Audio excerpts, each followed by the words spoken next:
Hey everyone, and welcome back. Hope you're having a fantastic day so far.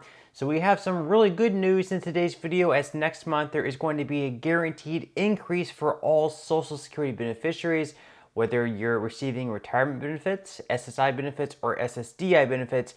You're going to be receiving a guaranteed increase, not a raise, but an increase. We're going to be going over those differences and why you're going to be receiving a guaranteed increase and how much exactly you can expect to receive. Once again, that's going to be next month, but we do have some very close projections of how much of an increase you can definitely expect to receive. But before we go ahead and go over those numbers in today's video, I'm first going to be covering a news article by Raw Story, and their headline is GOP slam for Social Security, quote, death panel plan. We're going to be going over what their so-called death panel plan by the GOP exactly is and my thoughts on it. So they start out by saying that progressives on Tuesday sounded alarm over a proposal tucked into a new House GOP budget blueprint that would establish a bipartisan commission to review and propose legislative changes to Social Security and Medicare.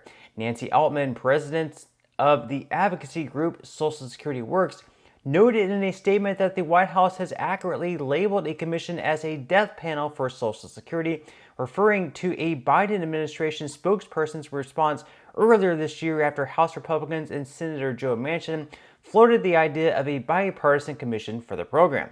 House Republicans' new resolution, unveiled by House Budget Committee Chair Jody Arrington, revives that proposal, which has previously garnered support from several Democrats. Advocates have long decried such commissions as an attempt to bypass the regular legislative process, dodge political backlash, and expedite Social Security cuts. Altman said, quote, the only reason to make changes to Social Security via a closed-door fast-track commission is to cut benefits. Representative Arrington and his fellow Republicans understand this, which is why their budget would create such a commission. Republicans desperately want Democrats to provide cover for Social Security cuts, which are rightfully unpopular with voters of all parties. So, have a few different things here. First off, I do have to say that any type of Social Security cuts is deeply unpopular among all voters. Doesn't matter whether it's a Democrat voter, a Republican voter. If you tell any of those people, if you tell any American that their Social Security benefits that they paid into the system all their lives during their working careers are going to be cut, or they have to wait until 69 or 70 to start receiving them, again, a Democrat, Republican, Independent, anyone, all Americans are going to be against that idea. No one really likes the idea of their benefits being cut, especially in a system where they're actually paying into it. It's not an entitlement program. It's a program they're paying into, and then later on, they're hopefully going to be receiving some sort of benefits, which unfortunately may actually be cut within the next 10 years, which I will be going over later. So once again, I do have a few different things here in the article. They make it seem like this bipartisan commission is this terrible, evil thing that is going to be a guaranteed cut to Social Security benefits. Well, first off, any change that happens to Social Security will have to be in the form of a bill. It will have to pass the House. In the House, it will need a majority vote, so at least 218 House Representatives members will have to vote in favor of the bill, which, is a steep climb in itself. And then once it reaches the Senate, it's going to have an even steeper climb, because in the Senate, there's 100 senators. At least 60 of them will have to vote in favor of it. Right now, there are 51 Democrats, 49 Republicans. So even if we had, steep cuts to Social Security and we had all 49 Republicans vote in favor of it, they would still need 11 out of the 51 Democrats to also vote with them, which is going to be a steep hill to climb. So any plan that passes will, yes, indeed need to be bipartisan. There's it's not groundbreaking news there. For anything to pass, it will have to be something that both Republicans and Democrats agree to. So I can't really see any, terrible cuts happening to Social Security within, the next few years at least. Secondly, of course, if you're currently receiving Social Security benefits, or you're nearing retirement where you'd be eligible to receive them as early as age 62, you really don't have to worry about any of these cuts taking place, because right now they are talking about raising the full retirement age from 67 up to 69.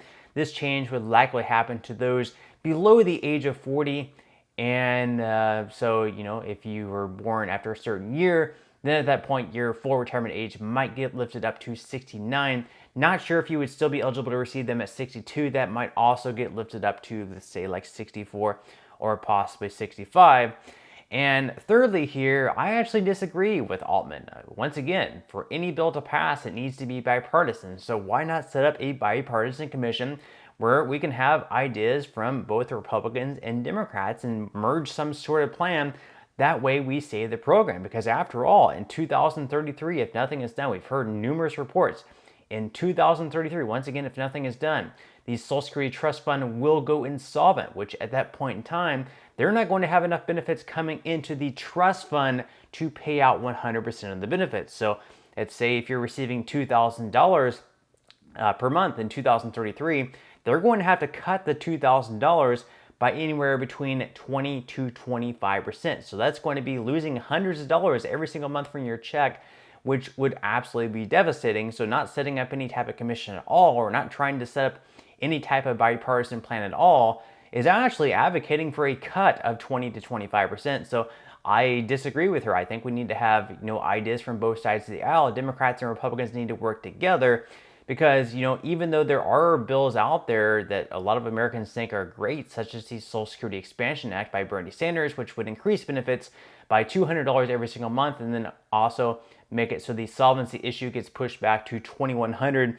and possibly even further. While a lot of Americans are on board with that idea, it's not a bipartisan idea. So while we can live in dreamland and hope a bill like that passes, it really has no chance of passing because Republicans are not on board with the plan.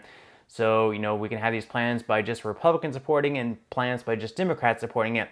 But until we come up with something bipartisan where both Republicans and Democrats are working together, there's no way we're going to get the 60 votes in favor of a bill in the Senate out of the 100 senators. Now, although that bill by Bernie Sanders is most likely not going to pass anytime soon, there is going to be a guaranteed increase happening next year in 2024. We're going to know exactly how big of an increase that's going to be next month in October. And like I mentioned earlier on in today's video, this is going to be just an increase, not a raise. And this is why, because typically a raise would be like, let's say that you're at work and they start you with a salary, just hypothetically speaking, of $50,000 per year. Then after 1 year of working there, they're saying, hey, you're doing a really great job. We'd like to keep you on. Would you stay on if we boosted your pay up to, let's say, $60,000 per year, and maybe you'll have to take on a few more responsibilities? In that case, it's going to be a raise because you're going to be going from $50,000 up to $60,000, which is going to be beating the inflation of which is typically around 2 to 3% every single year. Well, in this case, for Social Security recipients, all they're really doing is just telling people like, hey, we're going to boost your pay up, and only because this is how much inflation has been over the past year, which is typically the government's fault by printing more money, which is inflating our currency, making our dollar worth less and less every single year. So in exchange for, inflating your currency and making your dollar value less, we're going to boost your benefits by however much we say inflation has actually risen by.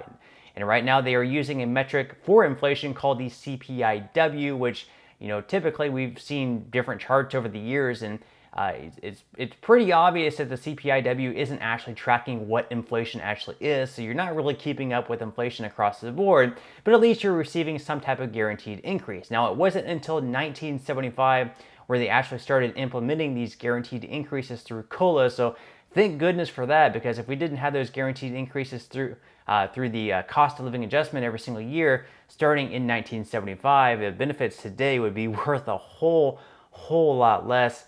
And, especially inflation over the past couple of years, where this past year we saw an inflation at 8.7%. Can you imagine not getting not a raise, but an increase of 8.7%? Obviously, that would be completely devastating. So, of course, we do have some different projections out. Once again, we're not going to know the final numbers until next month on October 13th. But our projections right now, the most recent one from the Senior Citizens League, did come in at 3.2%. Most likely it is going to be anywhere between 3 to 3.4%. So whatever you're receiving now, you can just multiply that by 3%. Of course, we are going to have some deductions coming out of that, which we will be covering in just a moment. So we can see here from the Senior Citizens League website that the COLA estimate for 2024 is 3.2%.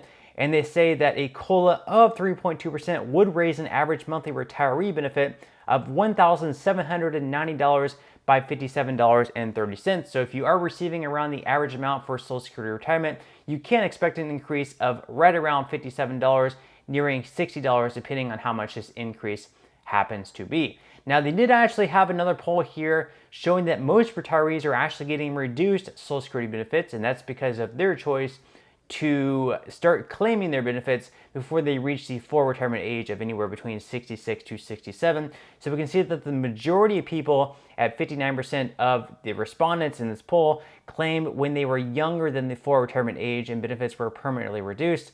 And then we just had 19% of people claiming at the full retirement age and receiving the full unreduced amount. 7% of people claim when older than the full retirement age and receiving a higher benefit due to the 8% per year delayed retirement credit up to age 70.